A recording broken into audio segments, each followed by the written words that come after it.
नाशिकमध्ये आंब्याच्या गोडीचा जल्लोष. कालिका माता संस्थांचा आंबा महोत्सव उत्साहात संपन्न. 100 स्पर्धकांमधून प्रणील कोरडे ठरला आंबा सम्राट. गौरी हेकरे द्वितीय, तुषार चव्हाण तृतीय. तुम्ही पाहत आहात गाव ते राज्य मराठी न्यूज चॅनल. नाशिक शहरात आंब्याच्या गोडीचा अनोखा उत्सव पाहायला मिळाला. जागृत कालिका माता संस्थांच्या वतीने आयोजित करण्यात आलेला आंबा महोत्सव आणि आंबा खाण्याची स्पर्धा उत्साहपूर्ण वातावरणात संपन्न झाली. विद्यार्थ्यांमधील स्पर्धात्मक वृत्तीला चालना देण्याच्या उद्देशाने आयोजित या आगळ्या-वेगळ्या स्पर्धेला मोठा प्रतिसाद मिळाला.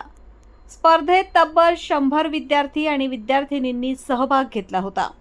ठरवून दिलेल्या वेळेत सर्वाधिक आंबे खाण्याचे आव्हान स्पर्धकांसमोर होते आणि याच आव्हानाला विद्यार्थ्यांनी जोशात प्रतिसाद दिला.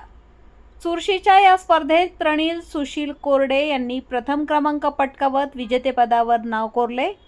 गौरी सचिन हेकरे यांनी द्वितीय क्रमांक मिळवला, तर तुषार शिवदास चव्हाण यांनी तृतीय क्रमांक पटकावत आपली छाप उमटवली. स्पर्धेतील विजेत्यांना संस्थेच्या वतीने मेडल आणि प्रमाणपत्र देऊन सन्मानित करण्यात आले. विद्यार्थ्यांच्या चेहऱ्यावरचा आनंद आणि उपस्थित पालकांचा उत्साह यामुळे कार्यक्रमाला विशेष रंगत आली. या यशस्वी उपक्रमासाठी संस्थेचे अध्यक्ष अण्णासाहेब पाटील यांच्यासह सुनील बिरारी, भरत पाटील, दीपिका पाटील, कांचन पाटील, राजेश शेळके आणि राजू शिंदे यांनी विशेष परिश्रम घेतले.